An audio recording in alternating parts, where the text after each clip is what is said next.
Simi, dressed like documentary filmmakers, arrived at Light of Eternal Grace Ministries, a massive church with marble floors, chandelier lights, and a pastor with military scars behind his calm smile.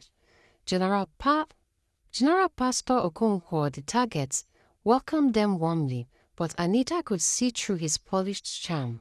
"Our church is happy to support your project," he said, his fingers heavy with rings. "Faith is a cure to all wounds." But later that evening, in his private chamber, his word turned dark. Through a hidden recording device sewn into Anita's bra, they captured it. "The country must be broken before it can be rebuilt. Let chaos clear the old bloodlines, then rise again." He wasn't preaching the gospel, he was preaching war. That night, while reviewing footage, they heard a chilling phrase in the background. A man's voice. "The shipment will arrive through Kaduna. The funds are coming from the education budget to stay." It was proof. Misappropriate funds for terrorist arms shipments. Now they just needed the church's hidden ledger. To get the ledger, they needed access to the church vaults.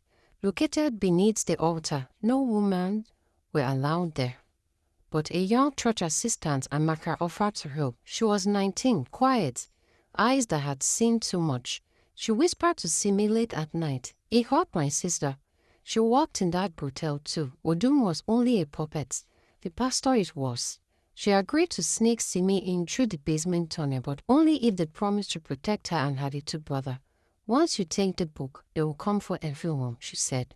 At 2 a.m., Simi followed her through the tunnel. They crept past locked doors and sleeping guards, down into a dark, cold underground vault filled with flies. They found it, a thick black register with accounts numbers, delivery codes, and donor names. Simi was about to leave when the lights came on. Amaka was gone. And standing at the other end of the vault was Kamal. Kamal raised his gun. "You were smarter than I expected," he said, "but not smart enough." Simi ducked behind a pillar. She could hear a heartbeat in her ears. There was no way out. Suddenly, a burst of smoke filled the room. A bullet flew past Kamal's head. It was Anita. She had followed Simi. Suspicious of Amaka's silence, they ran. Kamal fired. One shot grazed Anita's shoulder, but they escaped with the ledger, bleeding and breathless.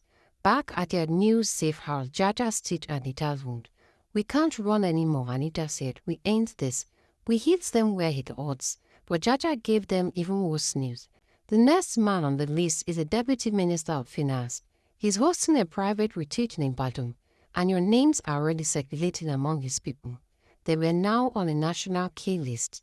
The Deputy Minister was holding a weekend gathering at a private mansion disguised as a political retreat. Anita agreed to go in alone. She would pretend to be a high-end escort sent by a senator. The goal was to plant a listening device and copy files from his laptop. She wore a red sleek dress and a confidence she didn't feel. Her stomach turned as if she was led into his private room. The man, Chief Dambata, was calm, cultured, and deeply dangerous. "I've heard of you," he said, sipping wine.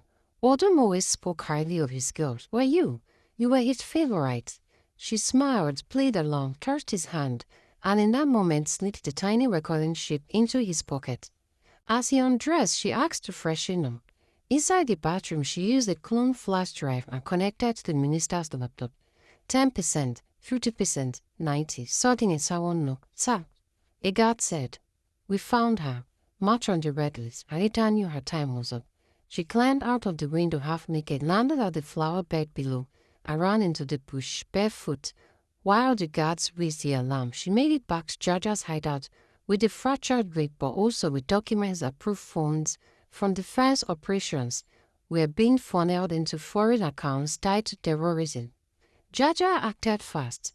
That night, a leaked video appeared on 5 anonymous blogs. It was a clip from the pastor's secret sermon. A secret clip showed Chief Dambata's discussing payment transfer. By dawn, the media had exploded. Protest satellite investigates. Hashtags trended on social media. "Stop the secret killers." "Fund for terror."